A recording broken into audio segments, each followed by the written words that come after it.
যাবে। অতএব আপনাকে আমি বারবার বলছি, আপনি রোজা থাকতে পারেন, মিথ্যা কথা বলছেন, আপনি রোজা থাকতে পারেন, গুজব করছেন, আপনি রোজা থাকতে পারেন, আপনি মোবাইলে গান শুনছেন, আপনি থাকতে পারেন, রমজান মাসে আপনি দাড়ি কাটছেন, আপনি রোজা থাকতে পারেন, কিন্তু সিয়াম থাকতে পারেন না। আপনার এমনি দিয়ে যেমন হবে দাড়ি কাটা যে গুনাহটা হয়, রমজান মাসে যে অন্য মাসে যে দাড়ি কাটা যে গুনাহটা হয়, এই মাসে ডাবল আপনার পাপ হবে। আপনি থেকে ক্রুশ দাবি করছেন আর উঠে দাড়ি করতেছেন যে করেছেন, বেলজ্জা কথা। আপনাকে হায়াবত করা দরকার, আপনাকে উজ্জ্বল করা দরকার। আমি ক্রুশ নিজেকে দাবি করি, আপনি আপনার দাড়িগুলো ছেড়ে ফেলছেন। আপনি বিজ্ঞান করেছেন বেটা, আপনি তো মাস্টার ডিগ্রি পাস করা মাস্টার, আপনি এমবিবিএস এর ডক্টর হয়েছেন। আপনার ডক্টর কি বলেনি, আপনার বিজ্ঞান কি বলেনি, আপনার ফিজিক্যাল সায়েন্স সাবজেক্ট কি আপনাকে বলেনি? দাড়ি কেটে ফেললে যৌন ক্ষমতা কমে যাবে। দাড়ি যদি আপনি চেঁচে ফেলেন তাহলে আপনার স্ত্রীর ক্ষতি হতে পারে। আপনি কত বড় মাস্টার বেটা মাস্টার, আপনি কত বড় ডক্টর বেটা ডক্টর, আপনি কত বড় প্রফেসর বেটা প্রফেসর। আল্লাহ রাসূল সাল্লাল্লাহু আলাইহি ওয়াসাল্লাম বলেছেন, আর আপনার বিজ্ঞান বলে দিয়েছে দাড়ি কেটে ফেললে যৌন ক্ষমতা কমে যাবে। মনে রাখেন কথাটা ভালো করে। দাড়ি যদি কেটে ফেলেন তাহলে আপনার যৌন ক্ষমতা কমে যাবে, আর দাড়ি যদি চেঁচে ফেলেন আপনার স্কিনের ক্ষতি হবে। আর এই মাসে আপনি বেশি বেশি করে 3বার 4বার, আর ঈদের আগা দিন আপনি সুন্দর করে দাড়ি সেট করে আসেন।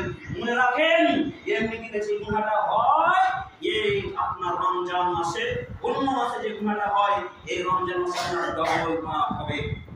শুনেন, আপনার বিজ্ঞান বলেছে যে রমজান মাসে যারা রোজা রাখবে সেই ব্যক্তিকে ক্যান্সার হবে না।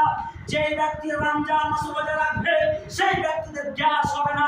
আপনি গ্যাস নিয়ে 14 বার রান্নাঘরে যাওয়া আসা করেন, বারবার ছুরি করেন, পেটের ব্যথা নিয়ে গ্যাস হয়েছে, লিভার ডাউন হয়ে গেছে, লিভারে ফ্যাটি লিভার হয়ে গেছে।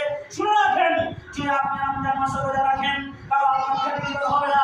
আপনার বিজ্ঞান বলেছে যে কিতাব আপনি 14 বছর পড়ে 15 বছর যে কিতাব পড়লেন সেই কিতাবে লেখা আছে, আর আপনি মাস্টার বেটা মাস্টার, ডক্টর বেটা ডক্টর, আপনি বলছেন আজটা কাল থেকে আপনি সিগারেট খাবেন না, কাল থেকে খৈনি খাবেন না। বেটা শুনো, তুমি যে নিজেকে শিক্ষিত দাবি করছো, ওই খৈনির প্যাকেটে লেখা থাকে যারা এইরকম খাবে, আর লেখা থাকে তো থাকে, পড়তে যদি না জানেন তাহলে কোনটা বইটা দেখবেন কেমন ভাবে ছাপা থাকে। তুমি মানে শিক্ষিত, তুমি মানে চোখ খাওয়া ব্যক্তি, বলো তো তুমি ওই জায়গাতে যে লেখা থাকে ক্যান্সার ক্ষতি করবে, বিড়ি খেলে ক্যান্সার, সিগারেট খেলে ক্যান্সার ক্ষতি হবে, পেট খারাপ হয়ে যাবে, কিডনি নষ্ট হয়ে যাবে, কলিজা মুখা পড়ে যাবে। তুমি কেমন শিক্ষিত হে, তুমি কেমন দাবি করো মাস্টার? তোমার বিজ্ঞান তো বলে দিয়েছে। আরে বলেছো তো বলেছে, আমাদের ছাপ দেওয়া আছে, তুমি কেমন খাও? আর তুমি বলো তুমি বলো ইংলিশ কেমন করে লেখা আছে ওদের দেওয়া যায়, ডক্টর হলে বসে বসে খাই যাবে, আর একটা করে রাখা আছে ফেলার জন্য।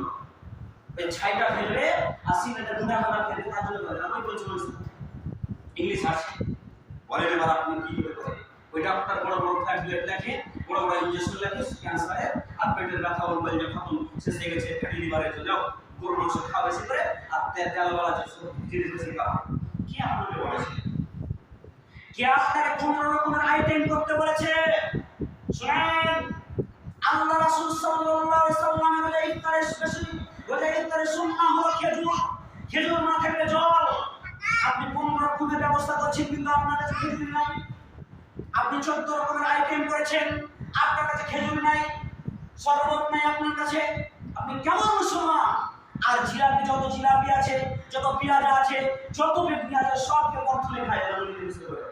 পেটে গ্যাস হবে না তোমার তো আগে গ্যাস হবে, পেট ফুলে যাবে, হাঁড়ির মতো ফুলে যাবে। আর তুমি তারাই বলতে পারো না, তুমি সে মুসলিম দাবি করো? তুমি জানো না জানলা শ্বশুর না খেয়েছো জল খাও? আরে খাবেন তো খান, আপনি পরে খান। আপনার খেতে হারাম তো বলেনি আল্লাহ হারাম তো বলেনি, খান আপনি পরে খান।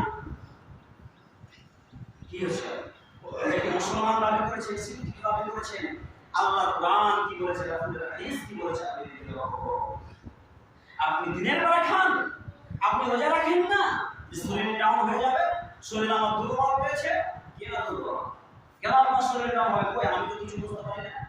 বলুন, আপনাকে বারবার বলছি আপনার সিয়াম তখনই আপনার জন্য ছাড়া জায়েজ হবে, তখনই আপনি রাখতে না পারেন যখন আপনার শরীর খুব অসুস্থ, আর তখনই আপনার জন্য ফিদিয়া দেওয়া চলবে। আপনার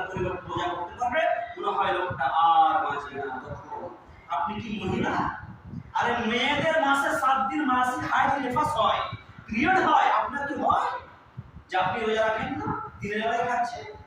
আল্লাহ তো ওদের জন্য জায়েজ করেছে, মা জাতির জন্য, নারী জাতির জন্য জায়েজ করেছে, রাখতে আল্লাহ রাসূল নিষেধ করেছে যে তোমার রোজা রাখবে না ওই সময়তে, যখন তোমার হাইজ হবে, যখন তোমার নিফাস হবে, যখন তোমার পিরিয়ড হবে, তখন তোমার মাসিক অবস্থা তুমি রোজা রাখবে না। মেয়েদেরকে বলেছে তুমি কোন যুবক ছেলে, তোমার কি মাসিক হয়? তুমি স্বপ্নদোষ তোমার যদি হয়, তোমার যদি বীর্য বেরিয়ে যায়, তাও তোমার রোজা হবে। হ্যাঁ মুসলমান আমি আপনি, আল্লাহ যে বলেছে তোমার স্বপ্ন দেশ আছে খাও, খাওয়ার পর তুমি করার গোসল করবে, তোমার রোজা হবে না? কে বলেছে? দিনের বেলা আপনি খাচ্ছেন, খান আর মনে রাখেন আপনার মাথাটা কেমন চলে। কেউ একটা কথাকে রিপিট করার চেষ্টা করবেন না, পরে কেউ জিজ্ঞেস করবেন না, যা বলছি রেকর্ড বাচ্চা কোনো কথা নেই, যে রিপিট করার সাথে চেষ্টা করবেন, কথায় রিপিট করার চেষ্টা করবেন না, কেউ না, বা কেউ তর্কের মধ্যে আসবেন না।